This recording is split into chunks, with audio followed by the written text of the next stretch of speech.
The sun was just starting to rise as I strolled through the bustling flea market, the morning air still cool with a hint of dew. I loved these early weekend trips, sifting through the eclectic mix of treasures and junk, always hoping to stumble upon something unique. It was in one of the less crowded aisles that I first saw her. Nestled among a collection of old picture frames and mismatched china was an antique doll. She was beautiful in a haunting way, with porcelain skin, glassy blue eyes, and a cascade of dark curls. Her dress was a faded blue satin, trimmed with lace that had yellowed with age. I couldn't explain why, but I was drawn to her. Interested in the doll? The vendor's voice made me jump. He was an elderly man with kind eyes but an air of mystery. How much? I asked, expecting a high price given the doll's intricate details. $10, he said, almost too quickly. She's yours if you want her.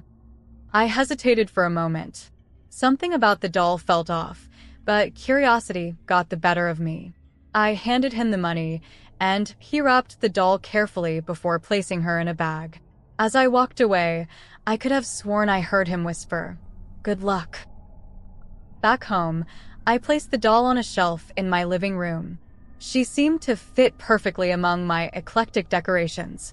I admired her craftsmanship again, noting the fine details in her painted features and the delicate fabric of her dress.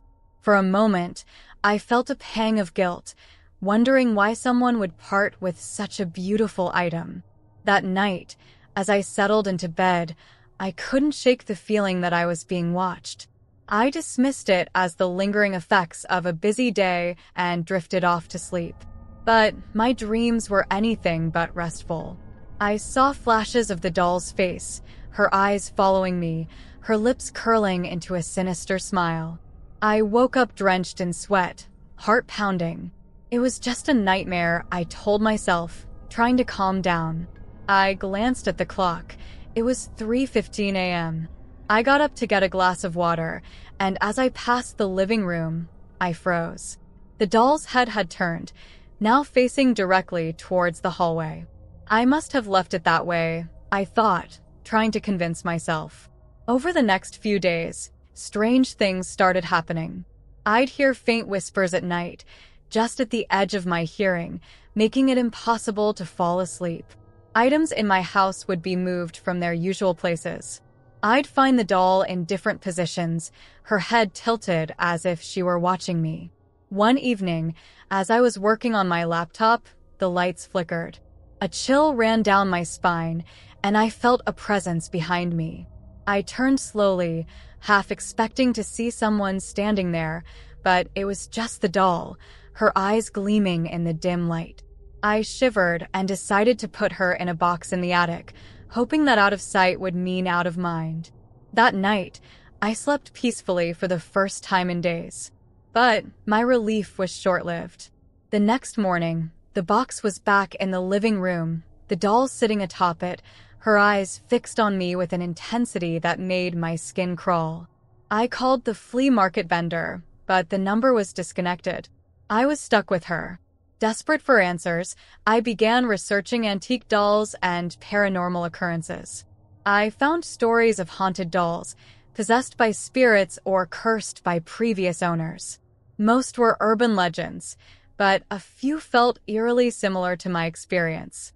One story stood out, a doll named Annabelle, known for its malevolent spirit. I reached out to a local paranormal expert, Professor Lane, who agreed to meet me. He listened patiently as I recounted my experiences, then examined the doll. His face grew pale as he handled her, and he quickly set her down. "This doll is possessed," he said gravely. "The spirit within it is malevolent and powerful. It's trying to make contact with you, to take control." My stomach dropped. "What can I do?" "We need to perform a cleansing ritual," he explained. "But it's risky. The spirit may resist and retaliate." Despite my fear, I agreed. We set a date for the ritual, and I prayed it would work. The night of the ritual, Professor Lane arrived with an assortment of candles, herbs, and ancient texts. The air was thick with tension as we sat up in the living room, the doll placed in the center of a circle of salt. "Whatever happens, do not leave the circle," Lane warned. "It's your only protection."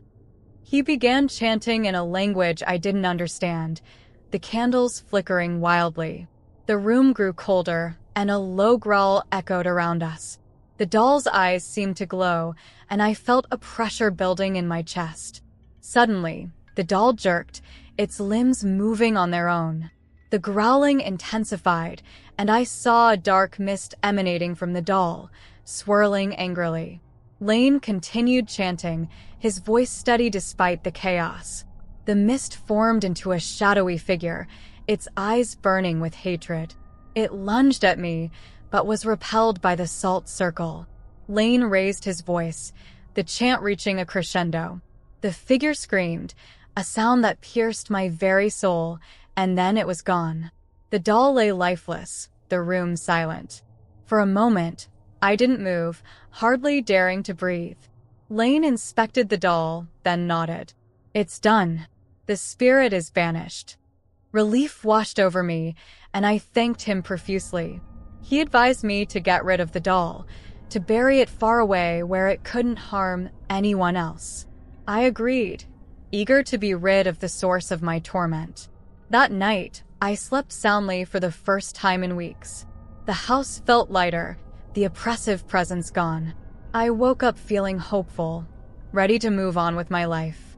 I drove to a remote area the next day, digging a deep hole to bury the doll. As I covered it with dirt, I whispered a prayer, hoping it would never resurface. I returned home, feeling a sense of closure. Life slowly returned to normal. The whispers stopped, and I no longer felt watched. I focused on my work and hobbies, grateful for the peace that had been restored.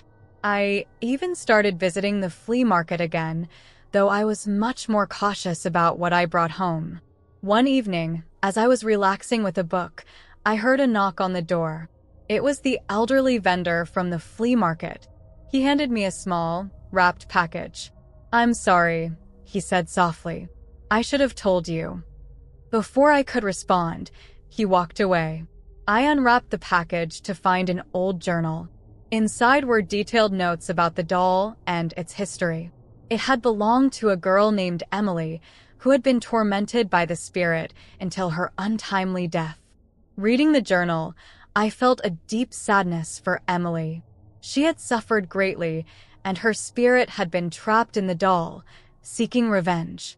I decided to honor her memory by ensuring the doll stayed buried. A few months later, I visited Emily's grave, leaving flowers and saying a prayer for her peace. As I stood there, I felt a sense of calm, as if Emily was finally at rest. Returning home, I felt a weight lift off my shoulders. The haunted doll was a chapter of my life I would never forget, but it was over. I was free to move forward, stronger for having faced the darkness and prevailed.